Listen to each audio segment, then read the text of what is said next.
Hello friends, आज हम करेंगे एक नया टॉपिक जो है इन्फ्रेंसेस। इन्फ्रेंसेस के बारे में जानने से पहले हम इसके कुछ एग्जाम्पल्स देखते हैं। चलिए देखते हैं। आप देख रहे हैं यहाँ, शायद हम किसी पार्टी में आ गए हैं। ये शायद किसी की शादी हो रही है। अगले एग्जाम्पल में हम देख रहे हैं यहाँ कोई चोर इस लेडी का पर्स चुरा के लेके जा रहा है, तो वो उसको मार रही है। यहाँ हम देख रहे हैं दो बच्चे, इसमें एक बच्चे को दीवार पे बांध दिया है और वो यहाँ से उसको हटाने के लिए कह रही है। तो यहाँ तीनों एग्जाम्पल्स को समझने से पहले हम पहले इसके देखते हैं डेफिनेशन। इन्फ्रेंस का अर्थ होता है अनुमान लगाना। द एक्ट और process of reaching a conclusion about something from known facts is called inferences. Hindi में अगर बात करें, एक अनुमानित प्रस्ताव या ऐसा सिद्धांत जिसको सच मानकर उस पर कोई निष्कर्ष निकाल लिया जाता है। ये अनुमान गलत भी हो सकता है। तो चलिए हम उन पिक्चर्स पर दोबारा चलते हैं, शायद हमारा अनुमान गलत हो। सबसे पहले हम देख रहे थे बारात की पिक्चर, लेकिन ये तो हमारा अनुमान गलत निकला। यहाँ से तो नेताजी की रैली निकलनी थी, तो ये तो हमारा अनुमान गलत हो गया।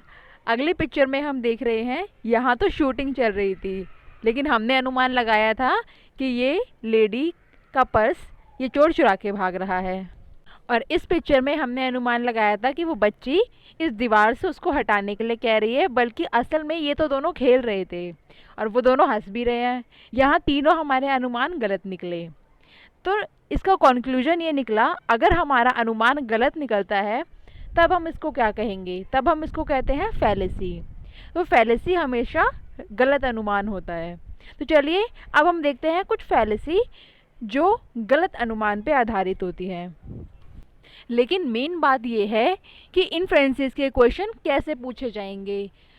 हम सभी इन्फ्रेंसेस के क्वेश्चन स्कूल टाइम से कर रहे हैं।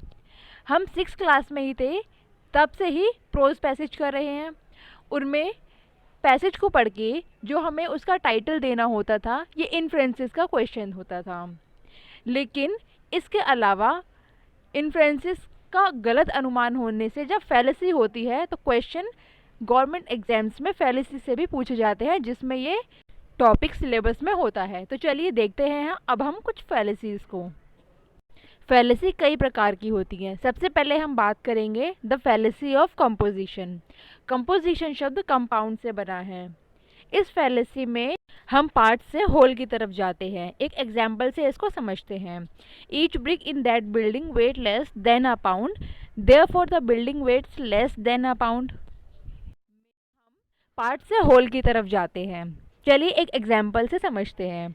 Each brick in that building weight less than a pound, therefore the building weights less than a pound. मतलब ये है कि अगर एक ईंट का वज़न 1 पाउंड से कम है, तो अर्थ हमने ये निकाला कि जो बिल्डिंग है उसका पूरा वज़न भी 1 पाउंड से कम होगा। तो ये तो कितना गलत अनुमान है। ईंट तो उसका एक पार्ट है, तो ज़रूरी तो नहीं है जितना वज़न उस पार्ट का हो उतना ही उससे बनी टोटल चीज़ का भी हो। तो ये द फैलेसी ऑफ कंपोजिशन है। एक और एग्जाम्पल देखते हैं ताकि हम इसको अच्छे से समझ पाएँ।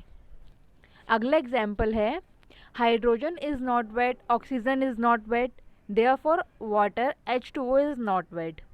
इसका मतलब ये है हाइड्रोजन जो है वो गीला नहीं होता, हम सभी जानते हैं। ऑक्सीजन भी गीली नहीं होती, वरना हम सांस कैसे लेते हैं। इसीलिए वाटर जो H2O होता है वो भी गीला नहीं होता, लेकिन पानी तो गीला होता ही है। तो ये भी फैलेसी है। इसका नाम है द फैलेसी ऑफ कंपोजिशन। चलिए इसका एक और एग्जाम्पल देखते हैं। Every part of this machine is light in weight, therefore this machine as a whole must be light in weight. ये भी एक फैलेसी है। इसका नाम है द फैलेसी ऑफ कंपोजिशन।